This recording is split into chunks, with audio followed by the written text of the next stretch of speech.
Hello everyone, అందరూ ఎలా ఉన్నారండి? నేనైతే చాలా బాగున్నాను.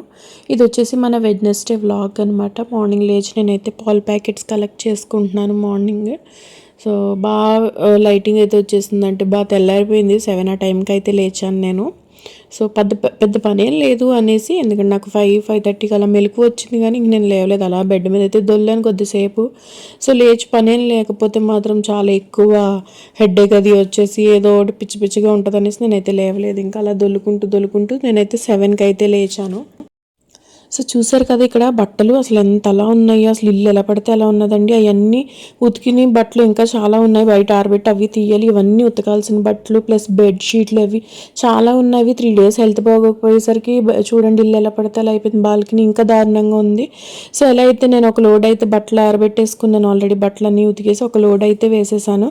నెక్స్ట్ ఇంకొక లోడ్ అయితే నేను బెడ్షీట్లు వేస్తున్నాను అనమాట. సో బెడ్షీట్లు బయట ఆరబెట్టేస్తే మార్నింగ్ ఎండ ఎక్కువగా ఉంది. సో ఇవి నేను థర్డ్ లోడ్ వేసుకుంటాను అనేసి బెడ్షీట్లు అయితే బయట ఎండబెట్టేస్తే త్వరగా ఎండిపోతాయి కదా. సో అందుకనేసి బెడ్షీట్లు అవి ఎండబెట్టేసి ఆ తర్వాత మళ్ళీ థర్డ్ లోడ్ వేసుకుంటున్నా ఎండిపోయాక. సో తర్వాత అయితే ఈ బట్టలు మడత పెట్టాలి ఖచ్చితంగా. సో అప్పటికే లంచ్ టైం అయింది. కొంచెం నేను ఇల్లంతా డస్టింగ్ అది చేసుకున్నాను. ఎలా పడితే అలాగ బూజు అది పట్టేసి చాలా డస్ట్ వచ్చేసిందండి. అసలు ఒక ఏదో 3-4 డేస్కి ఏదో నేను 1 మంత్ ఇంట్లో మనిషి లేనట్టయితే అయిపోయింది. ఇల్లంతాని చాలా బూజు పట్టేసి ఎంత డస్ట్ అదిని చాలా దారుణంగా అయిపోయింది. సో ప్లస్ ఈరోజు మా అబ్బాయికి స్కూల్ కూడా లేదు. నేనైతే ఇంట్లో వాడికి స్కూల్ లేకపోవడం, వాడు ఇంట్లోనే ఉండడం, మా హస్బెండ్ పైగా ఆఫీస్కి కూడా వెళ్ళిపోయిపోయి మా హస్బెండ్ అన్న వాడిని హ్యాండిల్ చేస్తారా అంటే అది కూడా లేకుండా పోయింది నాకు. సో ఎలా అయితే నేనే అన్నీ స్లోగా మేనేజ్ చేసుకుని బట్టలన్నీ వాష్ చేసి బట్టలన్నీ మడతపెట్టి సో ఇంటి వర్క్స్ అన్నీ నేనే చేసుకున్నాను కొంచెం కష్టపడి. సో ఎలా అయినా మార్నింగ్ మా హస్బెండ్తో అయితే చికెన్ తెప్పించాలనేసి అయితే నేనైతే చికెన్ తెప్పించి chicken curry and bagara rice అయితే చేస్తున్నానండి. లాస్ట్ వీకెండ్ నేనైతే ఏం చేయలేదు, నాన్ వెజ్ ఏం తినలేదు, తెచ్చుకోలేదు కూడాని. మళ్ళీ ఈ రోజు పోయిందనుకోండి, వెడ్నెస్డే పోయిందంటే మళ్ళీ సండే వరకు అయితే ఏం తినడానికి ఉండదు. థర్స్డే తినరు మా హస్బెండ్, ఫ్రైడే ఎలాగో శ్రావణ శుక్రవారం కదా తినము, సాటర్డే నేను తిన్ను, మళ్ళీ సండే ఈ మధ్యలో తినాలనిపించినా మనకు అవ్వదు కదా. సో అందుకనేసి అయితే నేను ఇక్కడ bagara rice and chicken curry చేసుకుంటున్నాను. చికెన్ కర్రీ అయిపోయింది. మా హస్బెండ్ అయితే బోన్లెస్ తెచ్చేసారు చికెన్ చాలా వరకు. నాకు అస్సలు బోన్లెస్ అయితే నచ్చదు. బయట ఏమైనా స్టార్టర్స్ అవి తింటే అవి బోన్లెస్ బాగుంటుంది, కానీ ఇంట్లో కర్రీ బోన్లెస్ అంటే నాకు అస్సలు నచ్చదు. నేను ఇంట్లో ఫ్రై కూడా ఎక్కువగా బోల్స్తో ఉన్నవే ప్రిఫర్ చేస్తాను, కొంచెం బాగుంటుంది. మరి బోన్లెస్ అయితే మరీ చీగా ఉంటాయి, తినలేము. సో కర్రీలో అవి ఎంత నీళ్లు పోసి మగ్గబెట్టినా సరే కర్రీ ఆ పీస్ అన్నది గట్టిగా ఉంటుంది. సో ఆ పీసెస్ అవి నాకు నచ్చవు. సో మా హస్బెండ్ అయితే బోన్లెస్ ఎక్కువ తెచ్చేసారు. అందులో 20 పీసెస్ ఉంటే 5 పీస్ బోన్స్, 15 పీసెస్ బోన్లెస్ అలా తెచ్చేసారు. సో అదనమాట, అలా కర్రీ అయితే చేసేసాను. ఇక్కడ బగారా రైస్ కూడా చేసేస్తున్నాను నేను. అయితే నాకు ఒకటి అర్థం కాదండి, జనాలు ఎందుకు అంటే యూట్యూబర్స్ ఉంటారు కదా, మన హోమ్ మేకర్స్ ఆడవాళ్ళే, హౌస్ వైఫ్స్ అలాంటి వాళ్ళే. సో యూట్యూబ్ అది చేసుకుంటున్నారు. సో ఎందుకు జనాలకి మరి ఏమవుతుందో నాకు తెలియదండి. చాలా దారుణంగా అయితే ట్రోలింగ్ అది చేస్తున్నారు. ఎందుకంత అలా ట్రోల్స్ చేస్తున్నారు? కొంతమంది అయితే తట్టుకుంటున్నారు, చాలా స్ట్రాంగ్ ఉన్నారు, వాళ్ళని చూసాను నేను. కొంతమంది అయితే ఏడ్చేస్తున్నారండి, వాళ్ళు చాలా బాధపడుతున్నారు పాపం. సో ఇలా ట్రోలింగ్ చేస్తే ఏమొస్తుందో అసలు ఏంటో నాకైతే అర్థం కావట్లేదు. అలా ట్రోలింగ్ అయితే చేయడం చాలా తప్పు. కొంతమంది అయితే ఫేక్ క్రియేట్ చేసుకుని మరి పనిగట్టుకుని వాళ్ళంటే ఉంటున్నారు. వాళ్ళకి కమెంట్స్ చేయడానికి వాళ్ళకి కమెంట్స్ చేయడానికి అయితే ఏదో క్రియేట్ చేసుకున్నట్టయితే చేసుకున్నారు. సో నేను చెప్పేది ఏంటంటే ఏదో ఒకటి చిన్నదో చిత్తగా ఏదో ఒకటి చేసుకుంటున్నారు కదండి జనాలు. సో ఖాళీగా లేకుండా ఇంట్లో ఉన్న ఆడవాళ్ళ కష్టాలు మీకు ఏం తెలుస్తుంది, బయట ఉన్న వాళ్ళకి నాకు అర్థం కాదు. సంపాదించుకోలేని వాళ్ళకి సంపాదించలేని వాళ్ళ బాధ అయితే ఎవరికి తెలియదు. ఒకరి మీద డిపెండ్ అయితే ఎలా ఉంటుందో మా ఇంట్లో ఉండే ఆడవాళ్ళకైతే క్లియర్గా తెలుస్తుంది. సో ప్లీజ్ ఇలాంటి ట్రోలింగ్స్ అవి ఆపేయండి. చాలామంది తట్టుకోలేరు, అంత స్ట్రాంగ్ అయితే ఉండరు. వాళ్ళు ఏదో ఇంట్లో ఖాళీగా ఉండి ఏదో ఒకటి చిన్నదో ఏదో అలా చేసుకుందామనేసి అయితే యూట్యూబ్ చేసుకుంటున్నారు. సో వాళ్ళని ట్రోలింగ్ చేయడం ఆపేస్తే చాలా బెస్ట్ అండి. అది చాలా తప్పు అనిపిస్తుంది. కొంతమందిని చూస్తే నాకే బాధేస్తుంది. ఏడ్ చేస్తున్నారు పాపం, చాలా బాధపడిపోతున్నారు. అది చాలా తప్పు, అసలు అలా చేయకూడదు. సో అలా అనేసి మీరు కామెంట్ చేయకండి, సబ్స్క్రైబ్ చేసుకోండి అని నేను అన్ను. చేస్తే మంచిగా చేయండి, లేకుంటే లేదు. అలా మంచిగా చేసే వాళ్ళు అయితేనే సబ్స్క్రైబ్ చేసుకోండి, లేకపోతే లేదు. అంతేగాని వాళ్ళు ఏం చేస్తున్నారు, వాళ్ళు ఎలా తింటే మీకెందుకు, ఎలా ఉంటే మీకెందుకు, ఎలా బ్రతికితే మీకెందుకు. మీకు చూడాలంటే చూడండి, లేకపోతే లేదు. అది మీరు చూడొచ్చు, చూడకపోవచ్చు, అది ఆప్షనల్ కదా.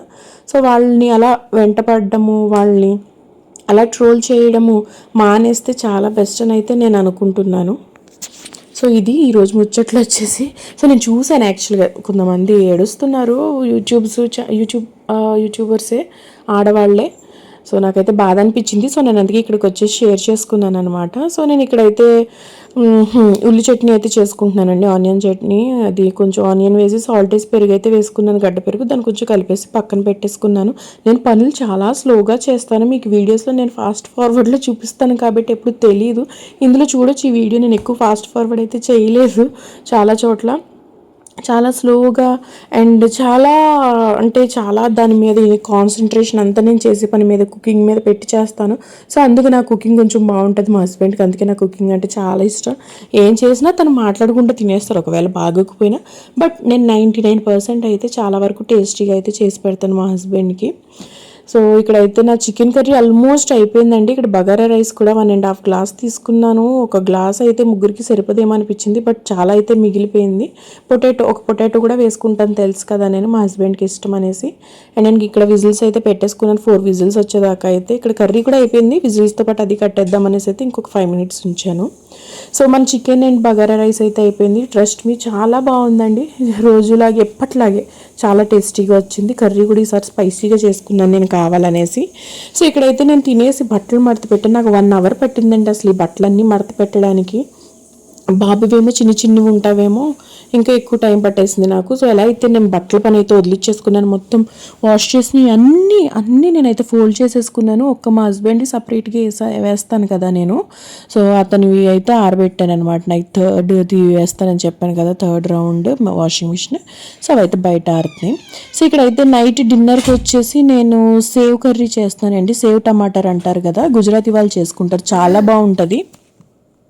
సో యాక్చువల్గా నా దగ్గర కారపూస ఉన్నదండి, మా అమ్మ తెచ్చారు వచ్చినప్పుడు. సో అదైతే ఎవరు ఎక్కువగా తినట్లేదు, అప్పుడు తింటే తినేస్తున్నారు, లేకపోతే మర్చిపోతున్నాం అనమాట. సో మర్చిపోవడం వల్ల ఏంటంటే అది అలా మిగిలిపోతుంది అనేసి. సో ఎలాగో కర్రీ కూడా ఇంకా నైట్ అయితే మేము మ్యాక్సిమం చపాతీలు తినడానికి ట్రై చేస్తున్నాము. సో అందుకనేసి ఇక్కడ కర్రీ అండ్ చపాతీ చేస్తున్నాను. చాలా ఈజీ ప్రాసెస్ అండి మనకి సేవ్ టమాటర్.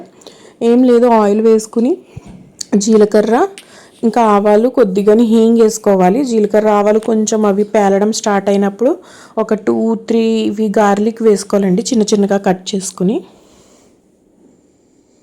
సో ఇవి గార్లిక్ చిన్నగా కట్ చేసుకోవాలి. గార్లిక్ మెయిన్ మంచి టేస్ట్ ఉంటుంది, వేసుకోండి ఎక్కువ. ఎవరికైనా సరే గార్లిక్ ఇష్టమైన వాళ్ళు అయితే వేసుకోండి, ఆ ఫ్లేవర్ ఇష్టమైన వాళ్ళు.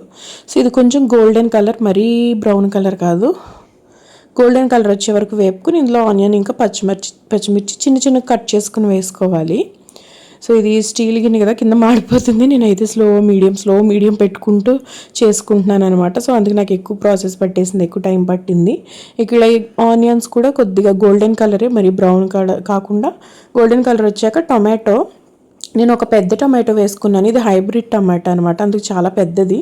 చిన్నవి అయితే 3 వేసుకోండి, మీడియం సైజు ఉంటే 2 వేసుకోండి, టొమాటో ఎక్కువ వేసుకోండి. సో నేను ఇక్కడ టొమాటో వేసుకుని దాన్ని మగ్గబెట్టుకున్నానండి. కొద్దిసేపు మగ్గాక తర్వాత అందులో ఏం వేయలేదండి, ఓన్లీ ఉప్పు, కారం, పసుపు వేసుకుని అది కూడా 2 మినిట్స్ మగ్గాక అది సిమ్లో పెట్టుకుని ఇక్కడైతే వాటర్ వేసుకుంటున్నాను. నేను కొంచెం వాటర్ ఎక్కువే వేసుకోలేదు, ఎందుకంటే సేవ్ ఎక్కువ వాటర్ పీలుస్తుంది, శనగపిండితో అది చేసింది కదా.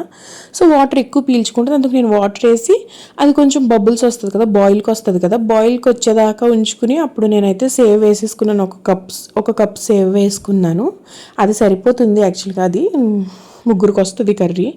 సో ఇలా చేసుకుంటే, సో నేను అది సేవ్ వేసుకుని నేను దాన్ని కలిపేసుకుని అయితే మూత పెట్టేసుకుని బాగా దగ్గరికి వచ్చేదాకా అయితే ఉంచుకున్నాను. ట్రస్ట్ మీ అండి, అసలు చాలా టేస్టీగా ఉంది.